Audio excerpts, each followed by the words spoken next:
Bone. A lot of you guys are really familiar with Coach Bone. He's been around this area. He was a legend at Southside High School when he played, went on to play at college. But I'm going to let him dive into that first. Coach, it's glad for you to have us out here and just the opportunity with what all we've been going through with the COVID protocols and things like that to play baseball and smell the grass and all that's great. But before we get into this season and this team and what led you here at Etowah High School, take us back to those early days at Southside and where you grew up and what that looked like. Yeah, it goes back to Southside, and as far as born and raised, had a great family. And baseball's been a part of my life for a long time. All sports grew up, played all sports, basketball, football, and baseball, and it's one of those things, kind of a dying breed right now, but I enjoyed all of them, but I knew baseball's kind of where I was going to excel, and I spent a lot of time working on it. Spent a lot of time in the backyard with my dad throwing, and even mom sometimes would play catch with me. So I knew what my goals were early on, and that was to play baseball at the next level. And I was fortunate enough to have some good people around me, as far as my family and coaches that pushed me and drove me to be the best that I could be. And I'm thankful for all those guys that gave me the opportunity. And at Southside, we played for state championships when I was there as a player, and got close a couple times, but never could bring that ring home. And that's always been tough for me not to have that ring on the finger. But after high school, I was fortunate enough to have the opportunity to go play at the next level, and fell in love with Bobby Pierce, who I feel like's one of the biggest legends in the game. He was at University of Alabama Huntsville at the time. And and that was kind of the right fit for me. Had some other offers, had some big offers, but I think that was a blessing being able to go play for him for 3 years of my life, and having the coaching and just the mentoring that he brought, and it's one of those things that kind of led me into coaching. He was a big inspiration into me playing baseball and continue to do this after playing. And then after a good college career, I was able to get drafted by the Seattle Mariners and do the whole little kid's dream thing, man. Get to go play baseball for a living and get paid for it. Not much, but you get paid for playing, and that's your job, and that was fun. That was quite an experience to be able to see the country. I spent a lot of time on the West Coast and places I probably had never traveled to. I lived in Seattle, played in California, and San Antonio, just a great opportunity to travel and see the world. Got to go to to China and a lot of different places, and just a great experience. And I think that also helped shape me into being the coach I am today. When you go play with the guys from all over the world, not just from the United States, but you're playing with guys from Dominican Republic, from Venezuela, from Russia, from China to Japan. I think when you have to mesh those kind of personalities and figure out how to get along with people and how to communicate with people, that was a big part of me growing up and to who the person I am today. So let me ask you a question. During those playing days, whether it be in high school, college, what point was it where you were like, man, I think I can teach this game or coach this game? Well, I think that's probably, as a high school guy, you don't really think about that much, I don't think. But, in college and when you think about, at some point I'm going to have to do something for a career, and I think being around Coach Pierce and being able to see the amount of people he touched in this sport and doing what he does, I think that was a big pivotal moment to making my decision. This is a career path that I wanted to choose. What was your first break you got when you went into coaching? Having him in your corner obviously had to help with that. Where was your first break at? Well, I think Todd Lambert really gave me my first opportunity to get into it kind of full time. When I finished pro ball, I still had a couple of years of school left because I left early as a junior, and so I had a year or two left to finish. And when Gadsden City collaborated and brought everybody together, Todd called me up and, hey man, we got a position for you if you want to do your student teaching here, and they'll hire you right after that. So it was an opportunity to come home.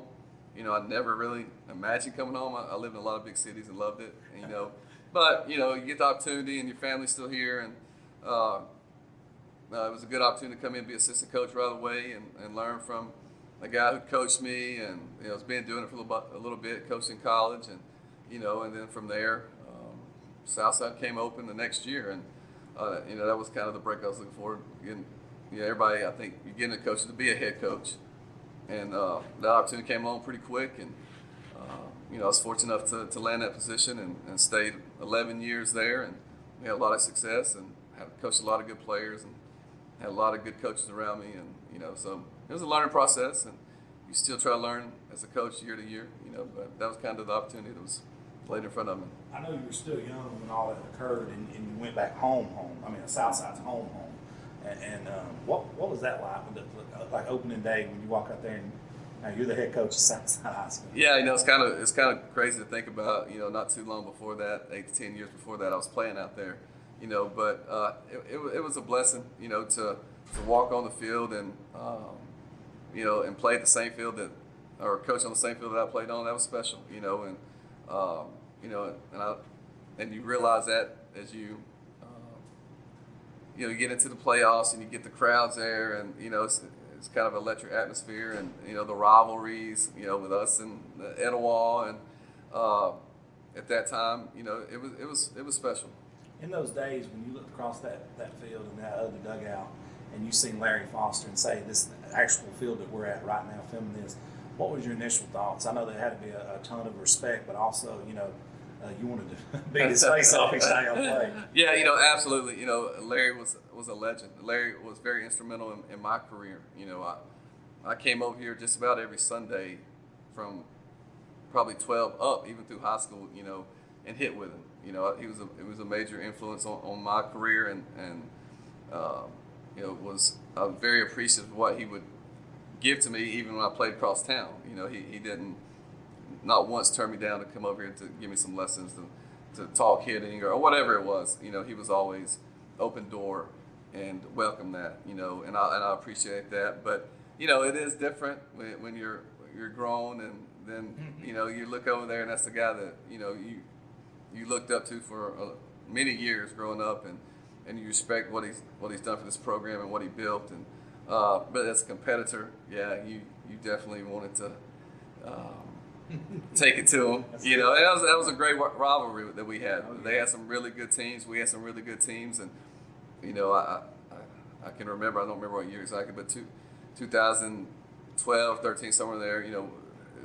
As many people I've ever seen at a high school baseball game in the playoffs. The one year, I think it was the third round, and they beat us game 1, and we had to come back and win the series. But things like that, man. Those are things you never forget. Those be able to coach against a guy who is so well thought of in this, in this world, baseball world, that and to beat him, it means a lot, But it was always a competition. It was always hard nosed and the kind of things that baseball is about, One thing I can tell you, just from growing up across the street and basically the projects over there, you never walked on this field.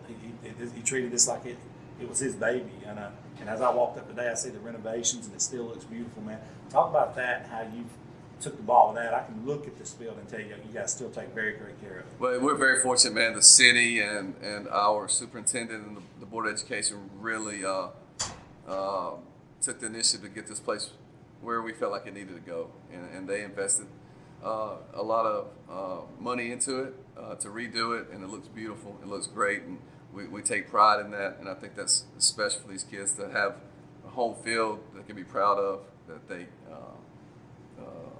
bring different teams in from all over, to play here, and they should have the opportunity to play at a place this nice, and we're definitely appreciative of what's transpired so far here. Before we get into my next stage of questions, there's another gentleman that I have to ask you about, who's known by every coach in Alabama, it seems like, especially baseball, and that's your father. He's still well respected and still has contact with every coach because it's his job nowadays. Talk about him and his influence on your life. Oh, man, I mean, my dad is probably one of the best, if not the best man that I know. And, with him and my mother, the values that they instilled young and the work ethic, it's just, it means the world to me. It allowed me to be the person I am today. And my dad's just, he's one of those guys. He's a blue-collar guy. He is a hard-nosed, old-school mentality, and, and I appreciate that. You didn't always appreciate it at 15 and 16 when he's hitting ball. I miss one, and he's hitting as hard as he can. The next one, you didn't appreciate it at that moment. But as you get older and you kind of get into this world of coaching and playing at the next level, you do appreciate those things that he instilled in me, and the toughness and the grit that it takes to be successful, and I'm fortunate to have those people in my life, and my dad is, I owe him a lot, and it's really nice to be able to pick up the phone and call him on anything. Mm-hmm. It's great to have him at the games. He knows every rule that I don't know. If there's a questionable rule, hey, I'm looking over for my dad. Is he right? I don't know. And he knows. And he's a great man, and Mom's a great lady, and in that regard, it's been great. No doubt. Now, he's well respected by everybody. Every coach of every sport. I mean, he deals with coaches of all sports now. So you're exactly right. He's a man's man too, as well. I love that guy. Now, let's talk about what led you here. I know you and Jeff Colgrove obviously have a great relationship, and that obviously had something to do with that. But what led you here at Etowah, at a tradition-rich place? But to see you here, some people will probably like, man, this is kind of wild seeing one of our biggest rivals of all time. But to see you here, at the same time, they respect great coaches and players. So I know all these Etowah baseball purists has got to love it. Well, I think first of all, it was a great opportunity to come here. There's always been tradition here of baseball, and and the tradition of the work ethic that these kids have. That was something that I wanted to be a part of. And I felt like we could bring it back to those 80s and 90s that were dominant. And I feel like the kids were here to do that. And and I think as far as the administration, that we got great administrators that are supportive in what we're trying to accomplish out here with all sports. Not just baseball. We got great people in charge as far starts with up the top with Mr. Colgrove, and with our principal Dr. Ayers and Ryan, our assistant principal. We got great people up there that want to see this place be successful, and they want to see us compete for championships, and and bring that electricity to the school. I think that was just something I want to be a part of. And I felt like it was the right place for me, and the right time in my career to make that move over here. Now let's dive into this team. When you came in, already know one thing: they have a winner's mentality, and the other one, they're going to work. But let's talk about this team in general. With those two ingredients right there, you can get a lot done. But what else do we have with this team? Well, we got a good group of juniors, and we got a small senior group, but some good senior leaders that that want to be successful, and want to get better, and want to work, and want to bring it every single day, and that's that right there can carry you a long way when you got a group of older guys teaching these younger guys how to bring it every single day, and I think that's what it takes to get the goals accomplished that you want to accomplish. And our goal since day one is to win state championship. The first thing I played for him was a dog pile in 1996, and I think I'm one of those firm believers in the law of attraction. If you see those things, that makes you understand why you're working, and these guys get that. I think that's what people don't realize, that we've been working since August, and these guys are able to come here and put everything aside for the time being, where it's the phone or girlfriend or whatever, and really work towards one goal, and that goal is to be in Montgomery, or wherever it's at. I see where they're thinking about changing the state championship there. But these kids, man, they're great kids. And they do whatever you tell them to, and I think that's special when you got a group like we have this year. Talk about this pitching staff on this team right here, and some of the guys that really jumped off to you when you got your hands on them, got to work with them. Yeah, we got some great guys. We're blessed to be deep on the mound. We got senior Kel O'Brien, who's coming back off Tommy John, where he'd hurt it during football a couple years ago, and he's going to be a great addition, left-hander.